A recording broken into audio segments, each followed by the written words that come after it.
Hello YouTube, Proxy here, and this weekend I got to enjoy a little bit of nostalgia in a sense, as Octopath Traveler's demo was released on the Nintendo Switch. You may have seen this game recently in my upcoming RPG list, so it's pretty cool that just after I posted the video they released a demo. As a side note, Project Octopath Traveler is currently a working title, so this might change in the near future, and the game is scheduled for release sometime in 2018. Now this game at first looks like an old Squaresoft RPG, which makes sense as it's a Square Enix released game and definitely has an old school Final Fantasy feeling to it. However, this game's roots are only somewhat founded in old Square RPGs, as it's most similar to an old SNES game produced by Enix, the 7th Saga. Now if you've never got to play the 7th Saga, it's a classic SNES RPG in which you had to choose from 7 heroes in which you can play the game as, progressing down their individualised story and pathline as you went.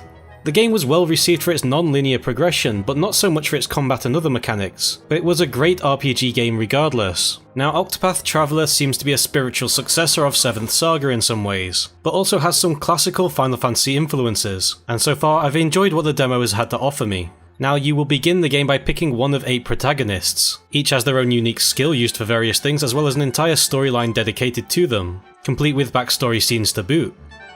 The unique skill you get for your chosen hero adds some flavour to the game. For example, Primrose can use her allure ability to make a town NPC follow them around and be of use to them in battle as a summon.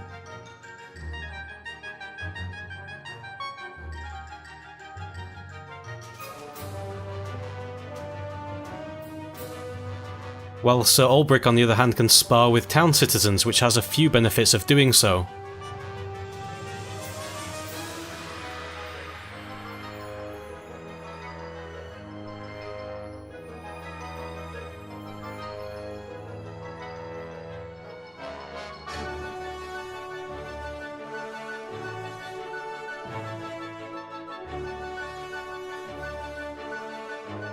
Regardless of who you pick initially, you can eventually get the other protagonists to join you later throughout your journey, though it seems you'll mostly progress through your own story path it seems. However, I cannot confirm this as the demo only lets you go so far.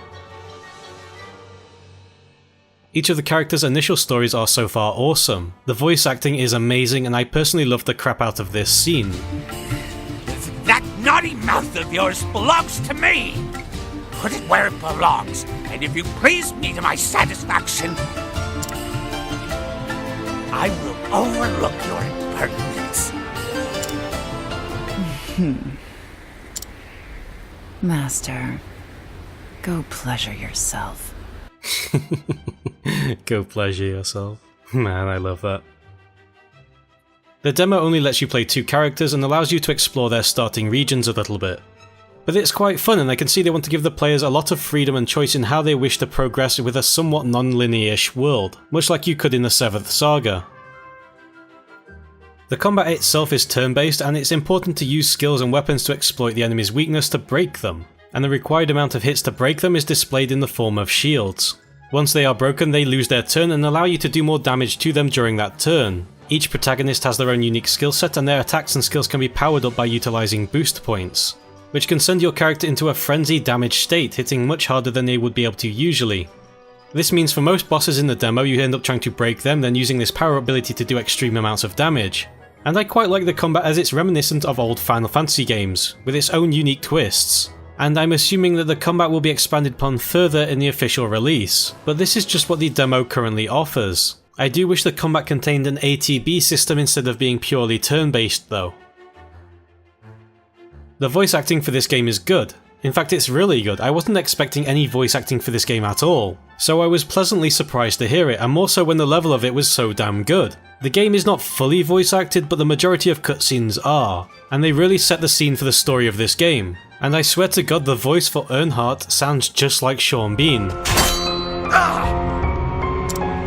Have you not eyes? The king is dead by my hand.